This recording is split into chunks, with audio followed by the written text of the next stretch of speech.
Hello friends, स्वागत है आपका फिर चलो फैक्ट्स रावली में।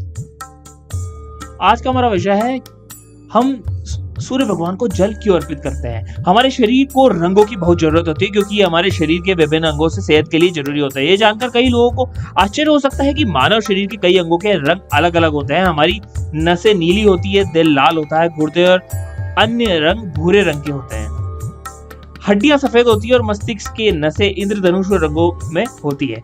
सूरज की किरणें सफेद होती है लेकिन जब किसी माध्यम से गुजरती है तो अपने मूल रंगों में टूट जाती है। जब हम सुबह उगते सूरज को निर्धारित तरीके से जल चढ़ाते हैं तो जमीन पर गिरने वाली पानी सूर्य की किरणों को रंगों के स्पेक्ट्रम में विभाजित करने के लिए एक माध्यम के रूप में काम करता है और हमारे शरीर में प्रवेश करके हमें लाभ पहुंचाता है। अगर आप सूरज को जल चढ़ाना चाहते हैं तो आपके इसे सही और निर्धारित तरीके से करना चाहिए। पानी से भरा बर्तन लेकर सूर्य की ओर मुंह कर खड़े हो जाएं। बर्तन को सूरज और अपनी आंखों के बीच स्तर पर रखें। फिर धीरे धीरे पानी को जमीन पर डालें जिससे सूर्य की किरणें जमीन पर गिरने वाली पानी की चादर से गुजर सके।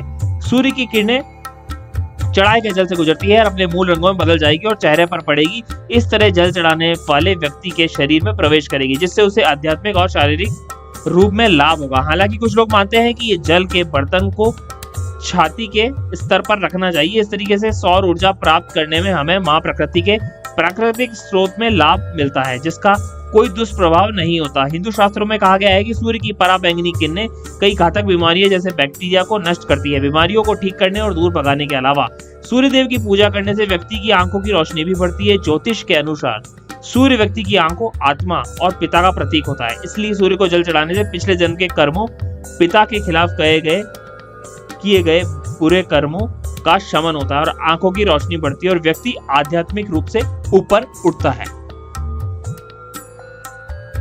ऐसी और रोचक जानकारी जानने के लिए जुड़े रहें मेरे चैनल से। धन्यवाद।